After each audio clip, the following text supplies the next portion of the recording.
The first time we came here was in 1980. Was it 80 or 81? 81. 81. And there was a demonstration outside about the Springboks and all that, so we put our bags in a hotel and we joined the demo, and we met a bunch of people there on that demo, you know, and they became friends, and we've got a lot of good friends here in New Zealand. That's what brings me back all the time, you know. Yeah, it's just a great place to be. I mean, like, it's just beautiful people, and you know, the scenery as well. I just love it. In fact, you know, I've already been saying that when I retire, I intend to. I hope to retire in New Zealand. Anywhere Napier. No. Napier, just because we went there a few years ago, and I was just astounded by everywhere being all Art Deco. You know, we always did really well here, you know, and we played a small part in popularising dub and reggae, you know, over the years.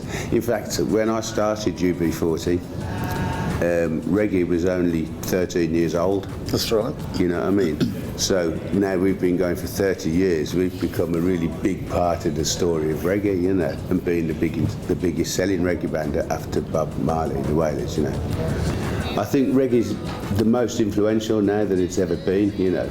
We're not going through a Shaggy or a Sean Paul or a UB40 period, but reggae is influencing all contemporary dance music all over the world, you know, just as buildings are homogenising and becoming the same, and food and everything else. So is music, you know, and as far as I can see, most contemporary dance music all around the world is based on Sly Dunbar drum patterns, you know what I mean?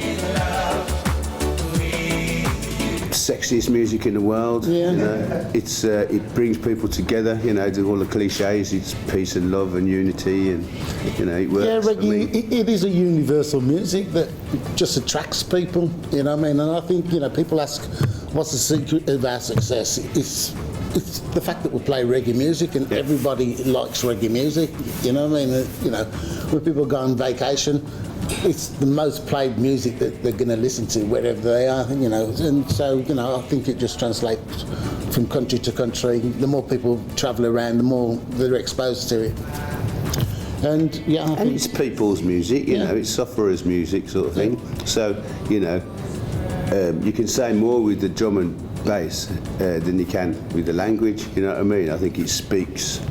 Reggae speaks, you know, volumes all over the world without having to know the language. Yeah, know, because it's got its own language. there's plenty of places that we've played to where they love the music, but English isn't their first language, and so they're not going to understand the Birmingham dialect, you know, a heavy Birmingham dialect. People in England don't understand that. Exactly, and so the only thing that does attract them is the music, it's the beats, you know what I mean? That's what it's all about.